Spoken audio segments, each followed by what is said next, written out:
আসসালামু আলাইকুম। আজকে আমরা নামিরা ওরোডেন্টাল কেয়ার বগুড়ার আরেকটি কেস নিয়ে আলোচনা করব। আমাদের এই পেশেন্টটার সামনের ফেসটা অনেক কনভেক্স ছিল এবং দাঁতের ক্রাউডিং ছিল। আপনারা ছবিতে দেখতে পাচ্ছেন। আমরা বেসিসের মাধ্যমে প্রবলেমটি সলভ করেছি।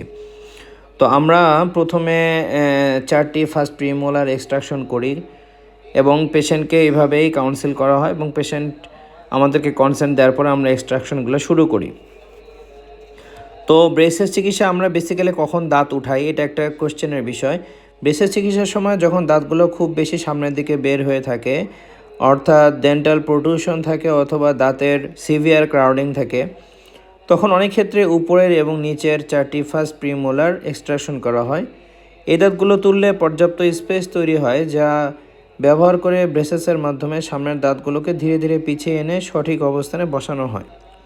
বেসিক্যালি আপনারা দেখতে পাচ্ছেন যে আমরা এই ট্রিটমেন্টটাই ওনার করছিলাম, যে এক্সট্রাকশনগুলো সিরিয়াল এক্সট্রাকশন করছে ওনার, এবং এর ফলে রেজাল্ট যেটা আসে, সামনের দিকে বের হয়ে দাঁতগুলো স্বাভাবিক অবস্থানে ফিরে আসে। ঠোঁটের অতিরিক্ত উঁচু এবং ফোলা ভাবটা, যেটাকে লিপ প্রোট্রুশন বলা হয়, এটাও কমে আসে। মুখের যে কনভেক্স একটা ভ্যালু থাকে, কনভেক্সিটিটা অনেক কমে আসে এবং চেহারাটার আকর্ষণীয়তা অনেকটাই বাড়ে এবং অক্লুশন অনেক ভালো হয়। যে দেখতে পাচ্ছেন দাঁতগুলো ওঠানোর পরে যে স্পেস, আমরা ব্রেসেসের মাধ্যমে স্পেসটা ক্লোজ করব। তো এখানে যে ব্রেসেসের মাধ্যমে স্পেসটা ক্লোজ করা হচ্ছে আপনারা দেখতে পাচ্ছেন, এবং ফাইনাল লুকটা আমরা আপনাকে দেখাবো। এখানে ব্রেসেসটা আসলে অনেক লেন্দি প্রসেস, অনেক প্রসেসের পরে আমরা একটা ফাইনাল রেজাল্ট পাই। এই পেশেন্টের মোটামুটি 10 মাস সময় লেগেছে আমাদের ট্রিটমেন্টের শেষ পর্যায়ে আসতে।